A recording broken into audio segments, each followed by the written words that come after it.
1,500 milligrams, 500 milligrams. One of the most interesting articles that I read, papers that I read, late in the evening last night. Actually, I think it was at 3 this morning. One of the things that I read through this morning really caught me off guard.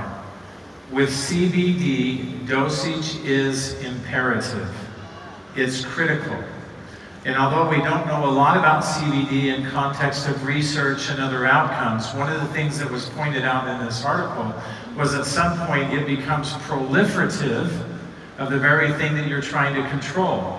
So example, one of the things that people have started talking about now with CBD and other things is cancer. And in this research article, they talked about megadosing, or not having the right dose, which they admitted and said we don't understand what the dose is, but we know where the line is for being too much. And these are dosings that are exceeding that line. And it becomes proliferating. In doTERRA, we have made a commitment to some very clear and very important things. One, and this is, by the way, another thing they're doing, they're competing against their own field. You can buy this from them under a fictitious name, and you don't get PV or you don't get anything else. And I never talk about business, so that's all I'm going to say about that. We're never going to do those kinds of things in doTERRA. Thank you. Thank you. Ever. We have built this company on integrity. That's right. On the value that stands for what we're doing with the essential oil. And the moment we deviate from that, I'm going to give you an invitation that you, along with myself and all of my partners, walk away. Yes. That is not what we're trying to accomplish in doTERRA. And so, which is better? Which is better? Which one should we be using? Well, let me give you a little bit more detail if I can. And so I'm going to talk now about the differences that exist between CBD and copaiba, with everything that we just talked about as a foundation. So one of the challenges that we have, and I do point it out as a challenge with the CBD, is that we have an isolated molecule. In isolation, a molecule in isolation works generally in isolation through pathway and other things. It's not necessarily a bad thing. But the derivative of that for us was that most often that is a synthetic molecule that now is being added to a product. It's an indirect receptor activation, so there has to be a cascade of events for it to wane its influence into the system the way that we have talked about. There's inconsistent dosage, there's limited science, and it's a regulatory challenge. Now those are all the things that I use as a comparison model to copaiba, which is complete plant chemistry. Now one of the advantages that we have with that is that copaiba is not just beta-caryophyllene, it's not just BCP. It's BCP plus a lot of other chemistry. One of the things that we've known and we've understood about essential oils, and one of the primary differences with essential oils, is the synergistic effect we get when we use them. It's not just isolation into one singular pathway. It's not just isolation into just one cell type or one response or one chemical outcome within the body. It can be varied, it can be diverse, and it can be unique to the individual chemistry of the individual using the essential oil. It stands alone as a singular opportunity to approach health in a way that cannot be done any other way. And so I am going to stand with an essential oil in that regard every single time. Now, direct receptor activation. We have reasonable dosing, and the reason why we have reasonable dosing, although this is something that we're going to be discovering over the coming years, this is part of the reason why we have Dr. Osgothorpe here and why Brannick will be doing his work in the clinic and why we're moving all of that forward, so we can understand that more fully and more precisely. The truth is, we don't know exact dosing, so we've given you moderation of dosing. And when we look at the dosing associated with what we're doing in the essential oils, we've laid out a framework that says we can do 2 to 3 drops every 4 to 6 hours as a beginning point. And that falls in line with what we know physiologically. That falls in line with what we know about metabolic clearance. But that also falls in line with much of the benefit that we receive and much of the information that's now emerging, which is that more is not necessarily always better. There are currently more than 1,000 peer-reviewed studies, peer-reviewed research, talking about the benefits and the value of copaiba essential oil.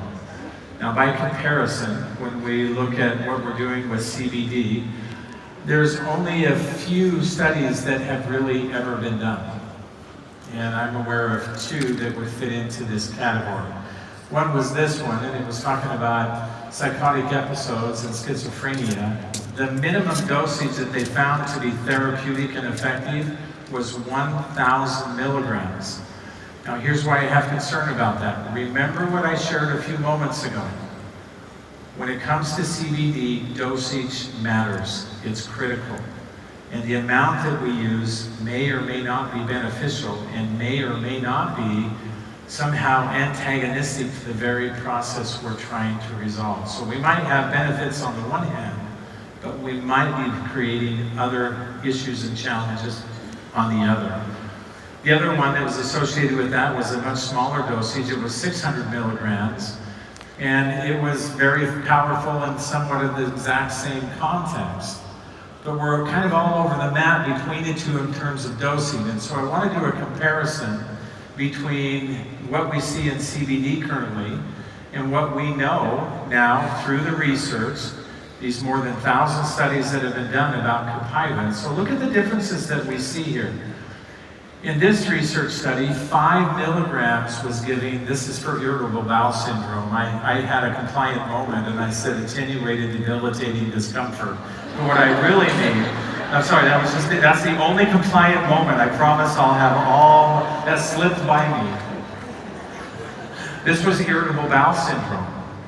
Now I'm going to tell you that copaiba essential oil with a little bit of peppermint sounds like a great recipe for me for controlling that type of discomfort and those bowel issues that many, many people now suffer with, which, by the way, is pro-inflammatory, which is one of the pillars that we have associated with the endocannabinoid system.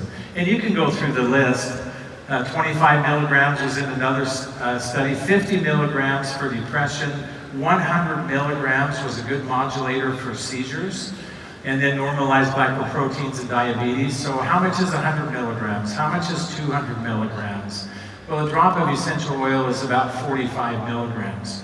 And so now do some reasonable math in your own mind. I said a little bit earlier, 2 to 3 drops, which is about 150 milligrams maximum, which is in the dosage range we know of safety, but also within the range that we see within the research on copaiba essential oil. Now, why don't we do CBD as a company? Set aside everything I've just talked about. There's one simple reason that remains, that the other thing, challenges can be removed with time. CPTG is our big challenge. And CBD, in its current state, does not meet that standard. We will not deviate from that, no matter how popular the voice is, no matter how critical people may become because of our adherence to that. We will not deviate from CPTG.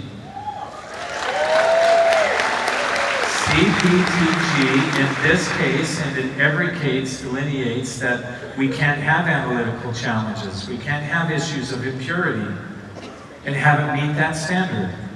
If we were to introduce something like that now, what would that say to you? We don't really have a standard. And yet we do, and so we will not deviate and depart from it. We have biological and efficacy challenges. We don't know dosing yet. And there are regulatory challenges. And so our official position is not one to be derogatory towards CBD. I started out this segment of what I'm sharing with you today talking about the value associated with CBD essential oil, the CBD oil. Now oil, we call it oil because it gets mixed with a carrier or another oil or other substances. I'm still going to stand on them. I think it has potential, but I will not, and none of my partners will, go against CPTG. So for the moment, can we ask you to hold? Yes. Can we ask you to pause and be excited about what we are doing with copaiba? So in the minutes that I have left, let's talk a little bit about copaiba now.